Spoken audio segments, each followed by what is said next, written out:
Madurai Saravana stores தான் நாங்கள் போயிருந்தோம். ரியல் ஓவியம்லாம் இருந்துச்சு இந்த பில்லிங் செஷனில். கீழே வந்து வெள்ளி பொருட்கள்லாம் இருந்துச்சு. நிறைய கலெக்ஷன்ஸ் இருந்துச்சு இந்த தடவை. அது எல்லாத்தையும் பார்த்துட்டு மேலே வந்து ஒரு ட்ரெஸ் எடுக்கலான்னு சொல்லி மேலே போனோம். அங்கே ஆர்டிஸ்டிக்காக ஒரு ஷர்ட் பார்த்தேன் நான்.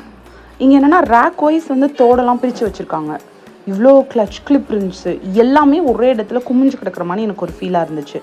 இதை பார்த்து வாங்கணும்னு தோணுச்சு காய்ஸ் எனக்கு. என் தங்கச்சி இதுதான் பார்த்துட்டே இருந்தா. அப்புறம் மர வேலைப்பாடு கொண்ட பொருட்கள் கூட நிறைய இருந்தது. மரத்தில் செஞ்ச புத்தர் சிலை எல்லாமே இருந்தது. அப்புறம் நாங்கள் சேல் எடுக்க போனோம். பார்த்தா யாருமே எடுத்து கொடுக்க இல்லை. நாங்கள் எப்படி எடுக்கிறது நாங்களா? சரி நாங்களாக 2 செலக்ட் பண்ணோம். இது வெள்ளி ஜருகை வச்சது ரொம்ப நல்லா இருந்துச்சு. எனக்கு இந்த சாரீ ரொம்ப பிடிச்சிருந்துச்சி. எல்லா அக்கேஷனுக்கும் இந்த சாரீ சூப்பராக இருக்கும்னு நினைக்கிறேன். இதெல்லாம் எடுத்து பில் போட போகிறப்ப என் தங்கச்சி சொன்னால் கோல்டன் கலரில் எடுத்தால் எப்படி இருக்கும் அப்படின்னு சொல்லிட்டு. அப்போ தான் இந்த கோல்டன் கலர் சாரீ பார்த்தோம். பார்த்த உடனே எடுக்கணும்னு தோணுச்சு எனக்கு.